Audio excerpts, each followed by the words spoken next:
Mesmerizing wedding collection. Tejaswini by Chungat Jewelry. Edassery jewellery Kalady. ഏറ്റവും കുറഞ്ഞ പണിക്കൂലിയിൽ ലൈറ്റ് വെയ്റ്റ് 916 സ്വർണ്ണാഭരണങ്ങൾ ലഭിക്കുന്ന കാലടിയിലെ ജനപ്രിയ jewellery Edassery jewellery Kalady. Angamaly Peechanikkad saint Peter's Yakobaya കിഴക്കേ പുത്തൻപള്ളിയിൽ ഒരു വർഷം നീണ്ടു നിൽക്കുന്ന ശതോത്തര സുവർണ ജൂബിലി ആഘോഷങ്ങൾക്ക് വർണ്ണാഭമായ തുടക്കം.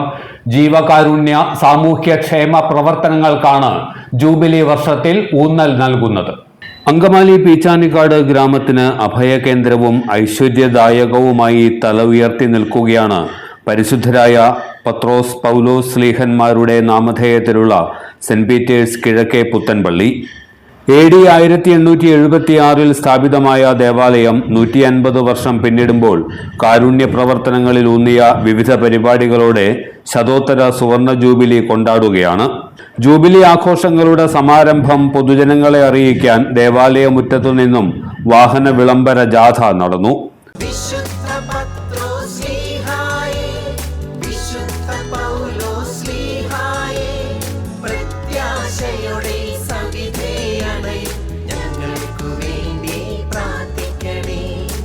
പ്രിയമുള്ളവരെ, പീച്ചാനിക്കാട് സെന്റ് പീറ്റേഴ്സ് കിഴക്കേ പുത്തൻപള്ളി ശതോത്തര സുവർണ ജൂബിലിയുടെ നിറവിൽ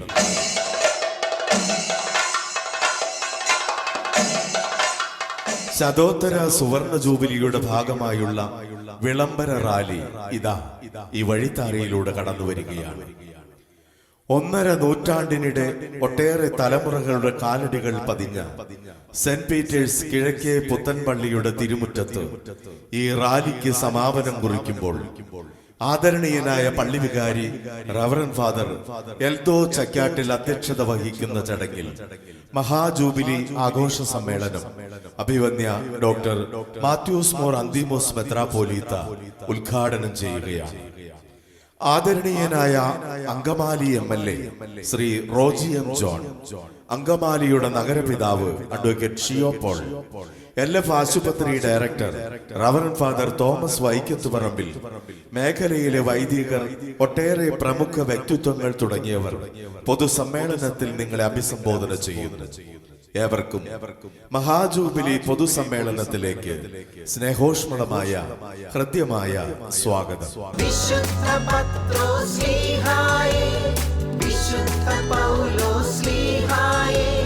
കൊടികൾ കെട്ടിയ ഇരുചക്രവാഹനങ്ങളിലും കാറുകളിലുമായി നിരവധി വിശ്വാസികൾ വിളംബര ജാഥയിൽ അണിചേർന്നു.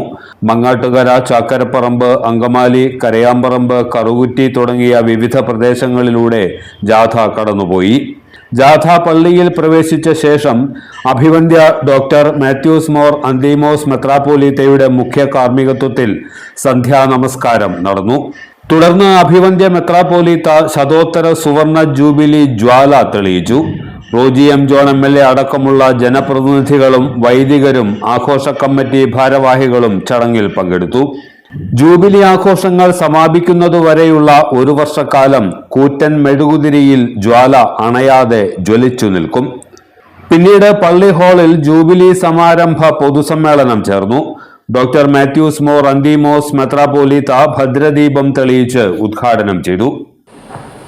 നമ്മുടെ ദേവാലയം സ്ഥാപിതമായതിന്റെ 150ാമത് വാർഷികം നാം കൊണ്ടാടുമ്പോൾ ഈ വർഷം തന്നെയാണ് ചരിത്ര പ്രാധാന്യമുള്ള മുളന്തുരുത്തി സിനോദോസിന്റെയും 150ാമത് വാർഷികം. നമുക്കറിയാം 1876 എന്ന് പറയുന്നത് സഭയെ സംബന്ധിച്ച് ഏറ്റവും പ്രാധാന്യമുള്ള ഒരു വർഷമായിരുന്നു. ജനാധിപത്യ സംവിധാനങ്ങളൊന്നും നമ്മുടെ നാട്ടിൽ ഇല്ലാതിരുന്നൊരു കാലഘട്ടത്തിൽ അന്നത്തെ മോറാൻ മോർ ഇഗ്നാത്യോസ് പത്രോസ് മൂന്നാമൻ പാത്രിക്കീസ് ബാവ നമ്മുടെ നാട്ടിലേക്ക് എഴുന്നള്ളി വന്ന്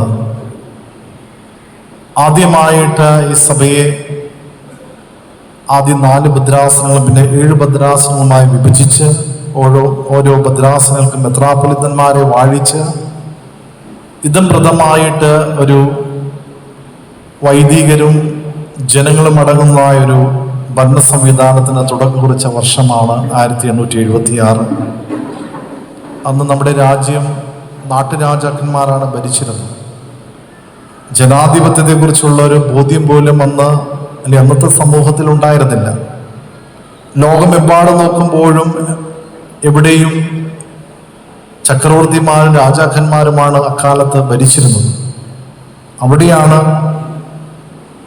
സുറിയാനി സഭയുടെ പിതാക്കന്മാർ എല്ലാവരെയും ഒത്തൊരുമിച്ച് ചേർത്ത് നിർത്തിക്കൊണ്ട് ഒരു ഭരണ സംവിധാനത്തിന് തുടക്കം കുറിച്ചത്.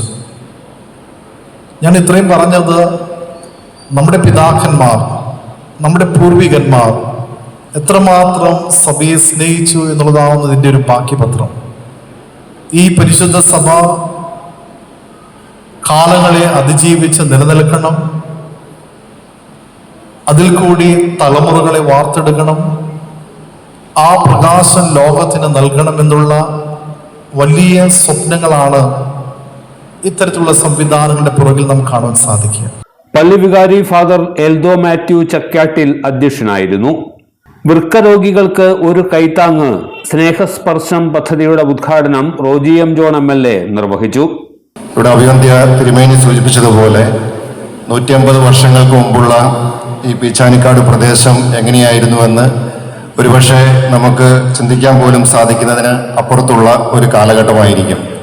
ടൈലിട്ട റോഡില്ല, ടാറിട്ട റോഡില്ല, വൈദ്യുതിയില്ല, ഈ കാണുന്ന മൈക്കില്ല, മറ്റ് സംവിധാനങ്ങളൊന്നുമില്ല, വണ്ടിയില്ല, വാഹനമില്ല.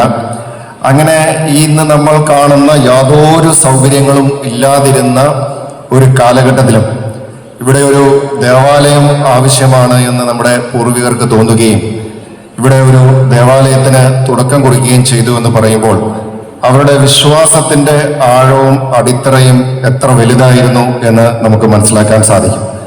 അതിൻ്റെ പിന്തുടർച്ചക്കാരാണ് നമ്മളെല്ലാവരും. ഒരു ദേവാലയം ഒരു പ്രദേശത്ത് എന്തിന് സ്ഥാപിതമാകുന്നു എന്ന് ചോദിച്ചാൽ അത് ഒരു കെട്ടിടമോ അല്ലെങ്കിൽ അത് കാണുന്ന അവിടെ അർപ്പിക്കപ്പെടുന്ന ബലിയോ അല്ലെങ്കിൽ ആഘോഷങ്ങൾക്കൊക്കെ അപ്പുറത്ത് ക്രിസ്തുവിൻ്റെ സന്ദേശം ആ പ്രദേശത്ത് ജനങ്ങളിലേക്ക് എത്തിക്കുക എന്നുള്ളതാണ് ഒരു ദേവാലയത്തിൻ്റെ ഏറ്റവും പ്രധാനപ്പെട്ട ഉത്തരവാദിത്വം എന്ന് ഞാൻ വിശ്വസിക്കുകയാണ്.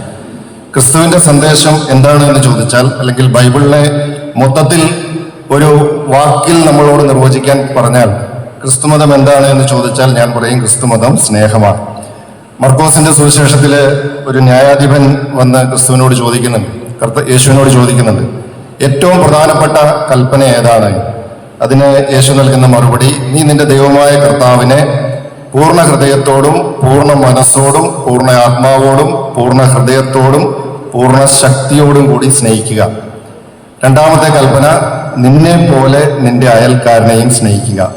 ഇതിലും വലിയ കൽപ്പനകളൊന്നുമില്ല എന്നാണ് ബൈബിളിൽ പറയുന്നത്. നിന്നെ പോലെ നിന്റെ അയൽക്കാരനെ സ്നേഹിക്കുക എന്ന് പറഞ്ഞാൽ നമ്മളെ സ്നേഹിക്കുന്ന അത്രയും വേറെ ആരെയും നമ്മൾ സ്നേഹിക്കാറില്ല, അല്ലെ? നമ്മളിപ്പോ ഒരു വിവാഹത്തിന് പോകുന്നു, വധുവിന്റെയും വരന്റെയും കൂടെ നമ്മൾ പടം എടുക്കുന്നു, കുടുംബ ഫോട്ടോ എടുക്കുന്നു, ഒരു 50 പേര് ഒരുമിച്ചിട്ടുള്ള ഒരു ഫോട്ടോയാണ് നമ്മൾ എടുക്കുക എന്ന് വിചാരിക്കുക. ആ ഫോട്ടോ നമ്മുടെ കയ്യിൽ കിട്ടുമ്പോൾ നമ്മൾ ആദ്യം നോക്കുന്നത് വധുവിന്റെയും വരന്റെയും മുഖം എങ്ങനെയുണ്ടെന്നല്ല നോക്കുക.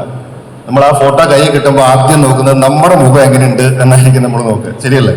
ഇനിയിപ്പോൾ നാളെ നമ്മൾ മോഹൻലാലിന്റെ കൂടെ ഫോട്ടോ എടുത്താലും അല്ലെങ്കിൽ ആരുടെ കൂടെ ഫോട്ടോ എടുത്താലും നമ്മുടെ കയ്യിലേക്ക് കിട്ടുമ്പോൾ നമ്മൾ ആദ്യം നോക്കുക നമ്മുടെ മുഖം എങ്ങനെയുണ്ടെന്നാണ് നോക്കുക. കാരണം അത്രയധികം നമ്മളോടുള്ള സ്നേഹം കഴിഞ്ഞിട്ടേ ബാക്കി ആരോടും നമുക്ക് സ്നേഹമുള്ളൂ.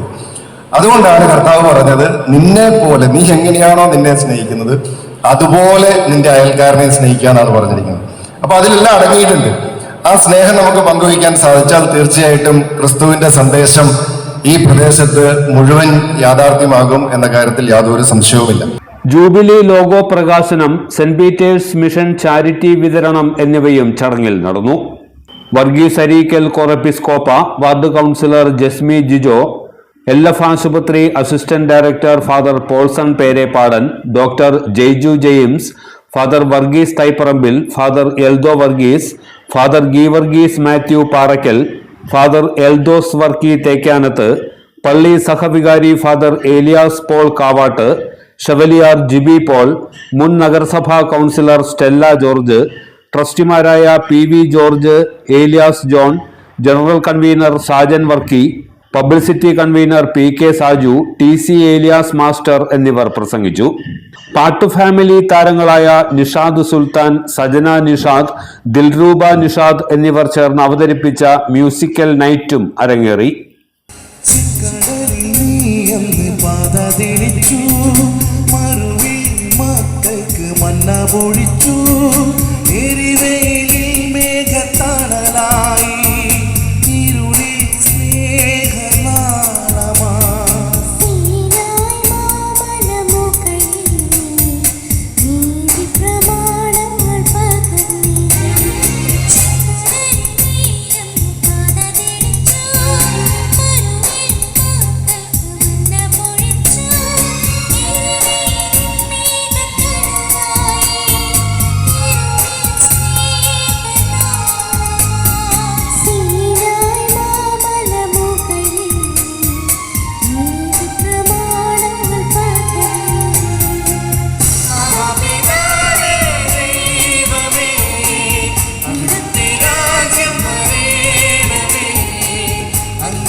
എല്ലാത്തരം അഴുക്കിനെയും തുടച്ചു മാറ്റി സുഗന്ധം പരത്താൻ ഇനി എന്നെന്നും ഓർമ്മ പെർഫ്യൂംഡ് ക്ലീനിംഗ് ലിക്വിഡ്.